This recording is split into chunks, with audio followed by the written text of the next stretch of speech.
Everyone, कैसे आप सब। आज हम आपको पढ़ाएंगे क्लास 4th लेसन 14 मुफ्त ही मुफ्त।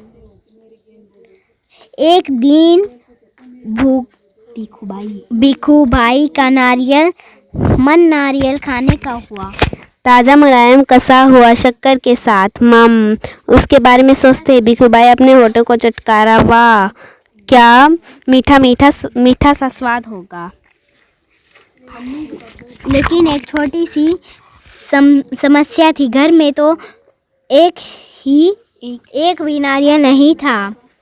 ओहो, अब मुझे बाजार जाना पड़ेगा। उन्हें अपनी पत्नी लाबूबेन से कहा।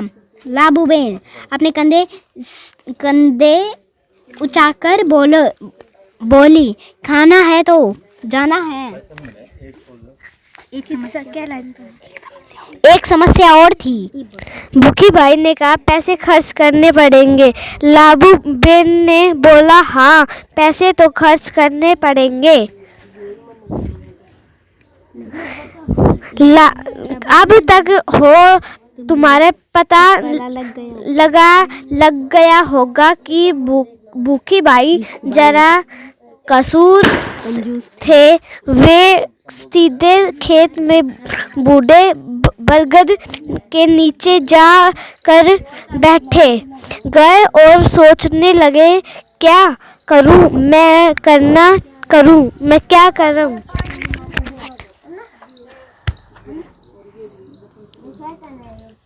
मगर नारियल खाने के लिए जी ऐसा ललचाए कि वे जल्दी घर वापस लौटकर लाबूबेन से बोले, अच्छा, मैं बाजार तक हो आता हूँ, पता तो चले नारियल आजकल कितने में बिक रहे हैं। जूते पहनकर छड़ी उठाकर भिखू भाई निकल पड़े।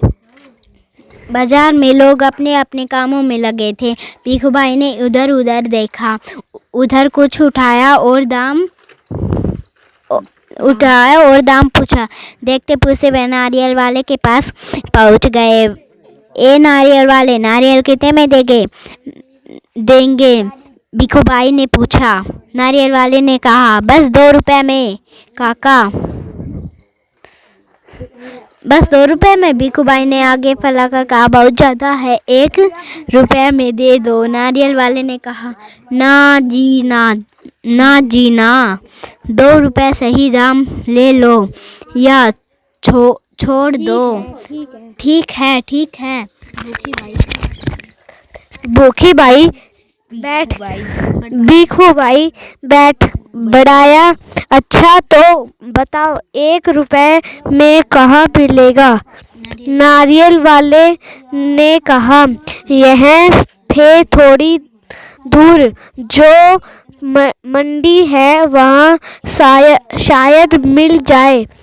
सो भिखू भाई उसी तरफ चल पड़े। चलो देख लेते हैं, वे अपने आप से बोले। टहलने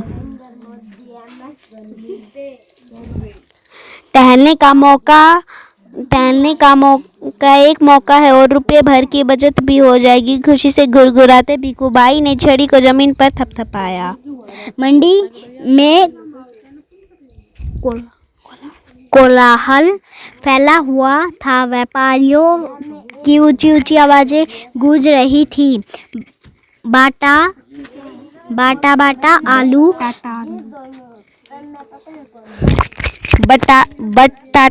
बटाटा आलू, कांदा प्याज,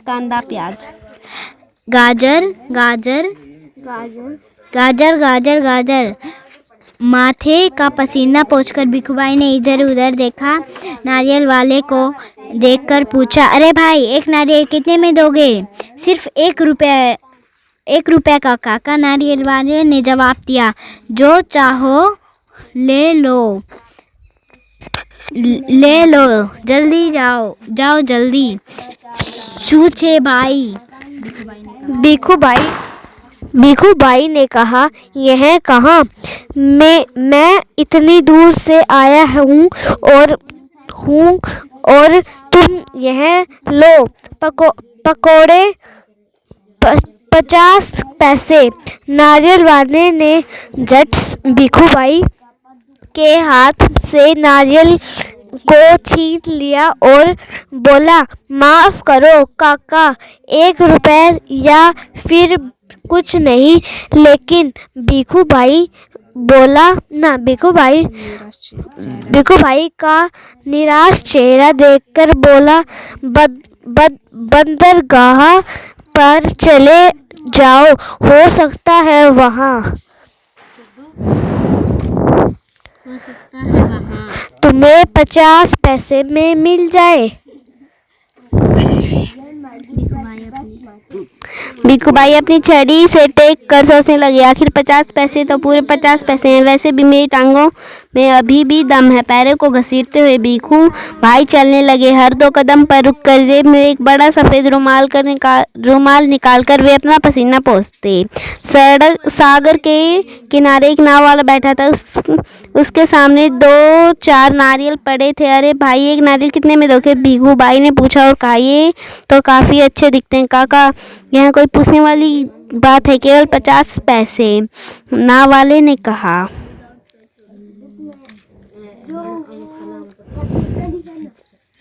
पचास पैसे। भिखू भाई मानो हैरानी से हक्के बक्के हो गई। इतनी दूर से पैदल आए हो, इतना थक गए और तुम कहते हो 50 पैसे? मेरी मेहनत बेकार हो गई ना। 50 पैसा बहुत ज़्यादा है, मैं तो 25 पैसे दूंगा। ये लो, रख लो, ऐसा कहते हुए भिखू भाई झुककर नारियल उठाने वाले थे।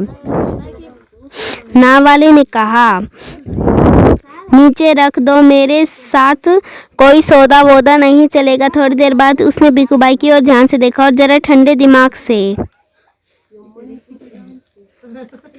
बोला, सस्ते में चाहिए? नारियल के बगीचे में चले जाओ, वहाँ ढेर सारे मिल जाएंगे मनपसंद दाम में।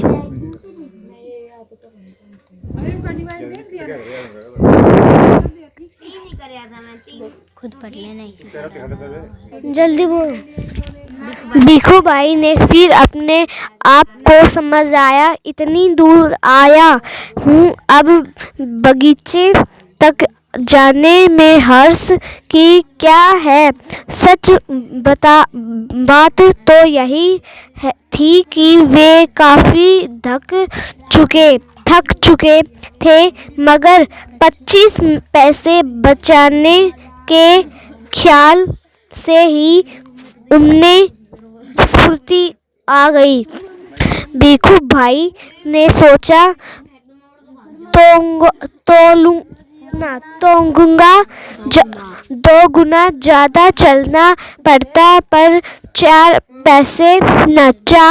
आने बच भी तो जाएंगे, और फिर कोई भी चीज़ मुफ्त में कहाँ मिलती है। पूछा ना। भिखू भाई नारियल के बगीचे में पहुँचे गए। वह के माली को देखते उस पे पूछा, यह नारियल कितने में बिकेंगे? बेचोगे?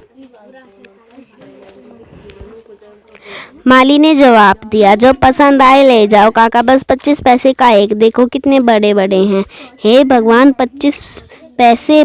पूरा रास्ता पैदल आने के बाद भी जूते घिस गए, पैर थक गए और अब भी पैसे देने पड़ेंगे। मेरी बात मानो, एक नारियल मुफ्त में ही दे दो। देखो मैं कितना थक गया। भिखू भाई की बात सुनकर माली ने कहा, अरे काका, मुफ्त में चाहिए तो यह रहा पेड़ और वह रहा नारियल। पेड़ पर चढ़ जाओ, जितने चाहे तोड़ लो, वहाँ नारियल की कोई कमी नहीं है। पैसे तो मेरी मेहनत के हैं, सच जितना चाहूँ ले लूँ। भिखू भाई ने खुशी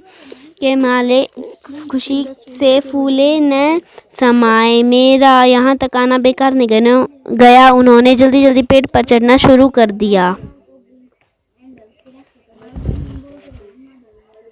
पेड़ पर चढ़ते चढ़ते भिखू भाई ने सोचा, बहुत अच्छे, मेरी किस्मत खुल गई। जितने चाहे नारियल तोड़ लूँ और पैसे भी ना दूँ। क्या बात है। भिखू भाई ऊपर चढ़ गए। वे टहनी और तने के बीच में आराम से बैठ गए और दोनों हाथों को आगे बढ़ाने लगे। सबसे बड़े नारियल को तोड़ने के लिए पैर फिसल गए। भिखू भाई ने एकदम से नारियल को पकड़ लिया। उनके दोनों पैरों हवा में झूल गए। अरे माँ, अब मैं क्या करूँ? भिखू भाई चिल्लाने लगे। अरे भाई, मदद करो। उन्होंने नीचे खड़े माली से विनती की। माली ने कहा, मेरा काम नहीं काका, मैंने सिर्फ नारियल लेने की बात की थी, बाकी सब तुम्हारे और तुम्हारे नारियल के बीच का मामला था। मामला है, पैसे नहीं, खरीदना है, बेचना नहीं और मदद नहीं, सब कुछ मुफ्त। तभी ऊँट पर सवार एक आदमी वहाँ से गुजरा। अरे ओ भिखू भाई जोर जोर से बुलाने लगे। ओ ऊँट वाले, मेरे पैर वापस पेड़ पर टिका दो ना, बड़ी मेहरबानी होगी। ऊँट वाले ने सोचा चलो मदद कर देता हूँ, मेरा क्या जाता है। ऊँट की पीठ पर खड़े होकर उसने भिखू भाई के पैरों को पकड़ लिया। ठीक उसी समय ऊँट को हरे हरे पत्ते नजर आ गए। पत्ते खाने के लालच में ऊँट ने गर्दन झुकाई और अपनी जगह से हट गया। बस आदमी ऊँट की पीठ से फिसल गया। अपनी जान बचाने के लिए उसने भिखू भाई के पैरों को कसकर पकड़ लिया। अब दोनों क्या करते, इतने में घुड़सवार आ गया। अरे सावधान, छो पेड़ से लटकते दोनों पुकारने लगे, सुनो भाई, कोई बचाओ बचाओ। घुड़सवार को देखकर भिखू भाई ने दुहाई दी और मेरे भाई मुझे पेड़ पर वापस पहुंचा तो हम 1 मिनट भी नहीं लगेंगे। मैं घोड़े की पीठ पर चढ़कर इनकी मदद कर देता हूँ। यह सोचकर घुड़सवार घोड़े पर उठ खड़ा हुआ, लेकिन कौन कहता है कि घोड़ा ऊँट से बेहतर है। हरी हरी घास दिखाई देने पर तो दोनों एक जैसे ही हैं। घास के चक्कर में घोड़ा जरा आगे बढ़ा और छोड़ चला अपने मालिक को। ऊँट वाले के पैरों से लटकते हुए एक दो और अब तीनों झूलते रहे नारियल के पेड़ से। झूलते बस इतना मिनट की वीडियो।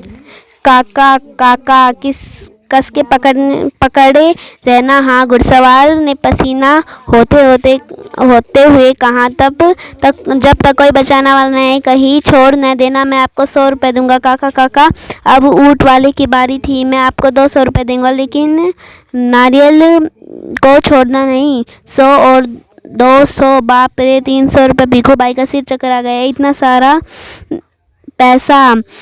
खुशी से उन्होंने अपनी दोनों बाहों को फैलाया और नारियल गया हाथ से छूट। धड़ाम से तीनों जमीन पर गिरे। घुड़सवार, ऊँट वाला और भिखू भाई अपने आप को संभाल ही रहे थे कि बहुत बड़ा नारियल उनके सिर पर आ फूटा, बिल्कुल मुफ्त। तो इसी के साथ खत्म होता है हमारा आज का लेसन। इसके राइटर है ममता पंड्या। ओके, तो मिलते हैं नेक्स्ट वीडियो में।